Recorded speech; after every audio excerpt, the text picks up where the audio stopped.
Hello दोस्तों, हम पढ़ रहे हैं अकाउंटेंसी और चैप्टर चल रहा है accounting for not for profit analysis. ठीक है, यानी कि गैर लाभकारी संगठनों का लेखांकन। और इसमें हम पढ़ते हुए पढ़े हैं और क्वेश्चन नंबर 16 और 17 का ए बी हम लोगों ने देखा था पिछले क्वेश्चन मतलब पिछले वीडियो में। ठीक है, और आज हम लोग को जो पढ़ना है वो है क्वेश्चन नंबर 18। ठीक है, हम लोग देखेंगे क्वेश्चन नंबर 18 का सोल्यूशन कैसे किया जाएगा और कैसे इसका आंसर हम लाएंगे। ठीक है, तो चलिए देखते हैं क्वेश्चन नंबर 18 क्या कह रहा है। ठीक है, दिया हुआ है कि स्टार टेनिस क्लब की निम्न सूचना से टेनिस बॉल की बिक्री से होने वाला लाभ हानि ज्ञात कीजिए। ठीक है, यानी करना कि आपको जो भी इससे लाभ या हानि होने वाला है उसको आपकी गणना करनी है। ठीक है, तो दिया क्या है, नीचे दिया है कि टेनिस बॉल का स्टॉक। ठीक है, ओपनिंग दिया हुआ है 1/21 को 400 रुपये और टेनिस बॉल का स्टॉक क्लोजिंग दिया है 900 रुपये। ठीक है, दिया है बॉल का क्रय 4000 रुपये और दिया है बॉल की बिक्री 3700 रुपये। ठीक है, देखिए करना क्या आपको, calculation of profit and loss on sale of tennis ball.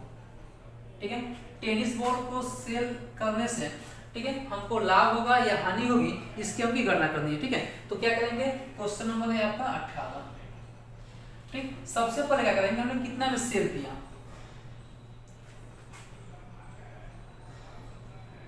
Sales price of tennis. ठीक है, टेनिस बॉल का जो हमने सेल किया वो कितने में किया, 3700 में। ठीक है, तो यहाँ पे क्या लिखेंगे, 3700। ठीक, अब हम देखेंगे कि उसको परचेज करने में यानी कि जो हमने टेनिस बॉल सेल किया है, टेनिस बॉल है, टेनिस बॉल को परचेज हमने कितना में किया है। ठीक है, तो क्या लिखेंगे, इसमें से घटाएंगे तभी तो पता चलेगा लाभ हानि। ठीक है, तो लेस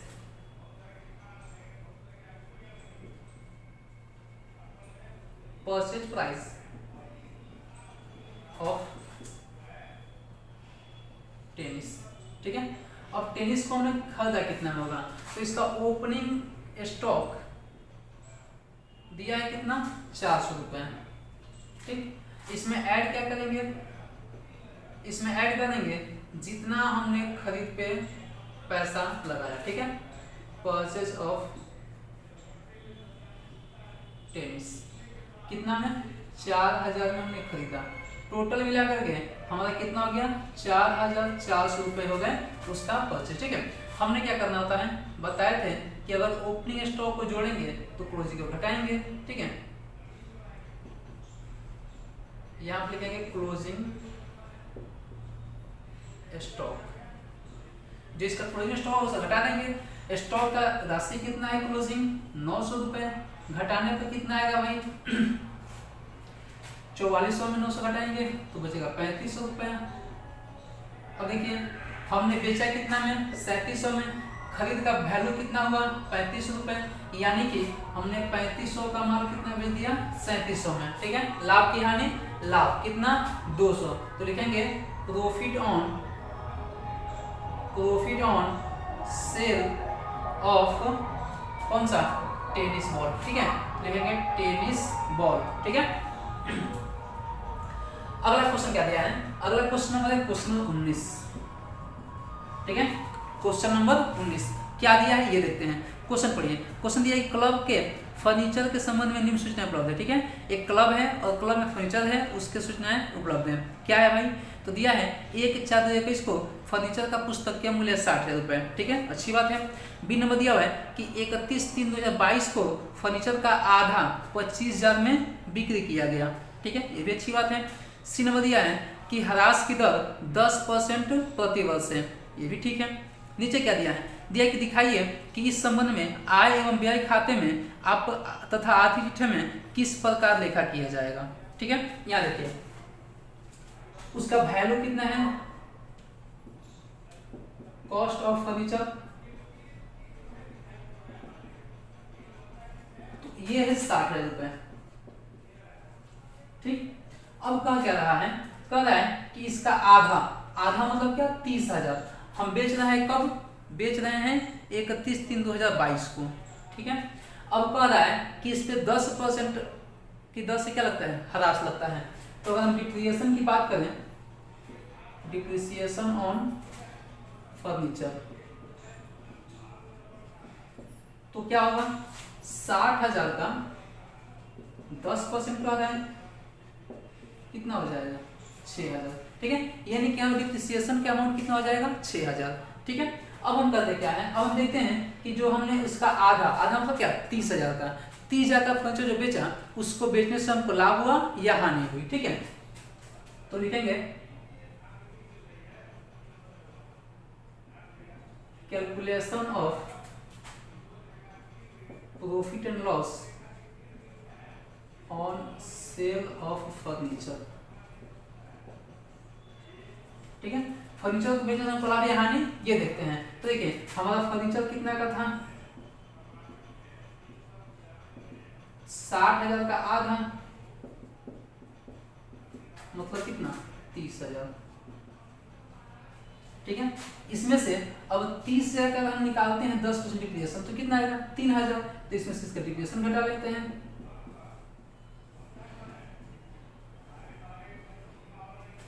कितना घटा लेंगे, 3,000। अब इसका वैल्यू कितना हो गया, 27,000।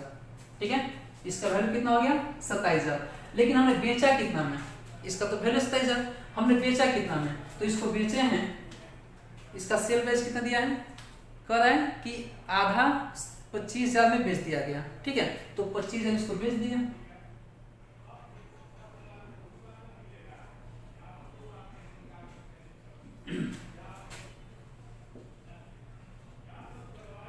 अब देखिए 27,000 का माल हम 25,000 बेच रहे हैं, लाभ की हानि, जो 27,000 का वैल्यू था फर्नीचर का उसको हम कितने बेचा, 25,000 में।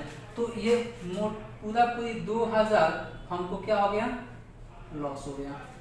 ठीक है, क्या हो गया, पूरी लॉस हो गया। और इसको हम कहाँ दिखाएंगे, हानि है, हानि को कहाँ दिखाता है, तो आय व्यय खाते के एक्सपेंस साइड में जो एक्सपेंडिचर होता है उसमें हम दिखाते हैं हानि को। ठीक है, चलिए तो देखते हैं क्या दिया है। दिया कि नीचे देखिए, दिया कि दिखाएं कि इस संबंध में आय एवं व्यय खाते में तथा आर्थिक चिट्ठे में किस प्रकार लेखा किया जाएगा। ठीक है, तो देखिए आय व्यय खाते जब हम बनाएंगे profit and loss income and expense account, तो इसमें हम कैसे लेखा करेंगे, ये हमारा इनकम एंड एक्सपेंडिचर अकाउंट है। ठीक है, यहाँ हम क्या लिखते हैं, यहाँ पर लिखते हैं एक्सपेंडिचर, और एक्सपेंडिचर में क्या लिखते हैं ये सबको पता है, और यहाँ लिखते हैं इनकम। देखिए एक्सपेंडिचर में क्या करते हैं, जितनी भी हमको हानियां होती हैं और जितने भी हम खर्चे किए होते हैं, ठीक है, जितनी हमको हानियां और जितने भी हमारे पास खर्चे होते हैं उसको हम लिखते हैं एक्सपेंडिचर में, और जितनी भी प्राप्तियां और जितने भी लाभ होते हैं उसको लिखा जाता है इनकम साइड में। ठीक है, तो यहाँ पर हमने क्या किया, डिप्रिसिएशन काटा। ठीक है, कितना, 6,000। तो यहाँ पर हम लिखेंगे टू डिप्रिसिएशन अकाउंट, कितना काटे हैं, 6,000। तो यहाँ 6,000। ठीक है, फिर क्या करेंगे, अब चूंकि हमने जो फर्नीचर बेचा था उसको बेचने से हमको लाभ की हानि, हानि कितना का, 2,000 का।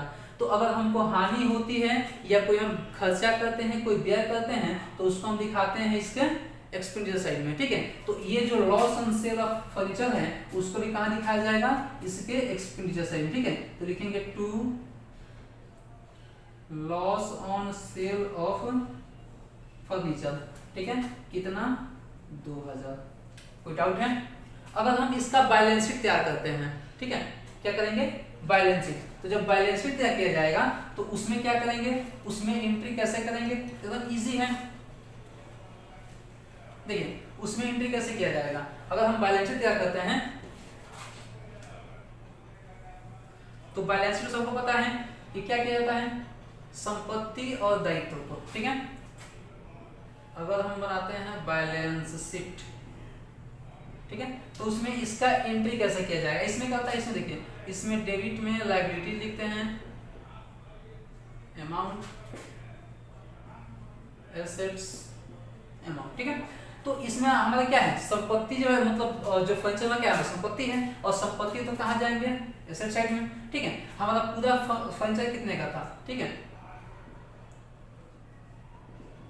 फर्नीचर हमारा कितने का था पूरा 60,000 का।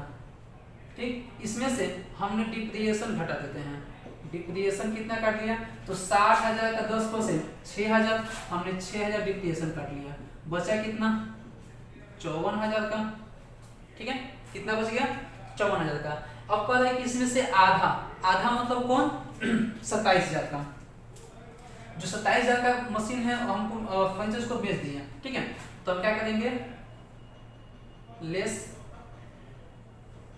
Cell of furniture. ठीक है, कितना का बेच दिए 27,000 का, तो 27,000 का बेच दिए तो बचा कितना, कितना बचा 27,000। ठीक है, यही अमाउंट दिखा जाएगा इसमें बैलेंस शीट में। या फिर एकदम इजी तरीके से बता सकते हैं आपको कि मान लीजिए कि हमने क्या किया 30,000 60,000 का संपत्ति था, अगर दूसरा तरीका देखें, ठीक है, तो इसको हटाते हैं। अगर दूसरा तरीका देखा जाए तो हाँ संपत्ति कितने का था 60,000 का, इसमें से आधा बेच दिया गया तो बचा कितने का 30,000 का। अब हमारे पास कितना बचे हुए हैं 30,000, तो यहाँ पे लिखेंगे फर्नीचर कितने का है 30,000, क्योंकि आधा तो बेच दिया गया।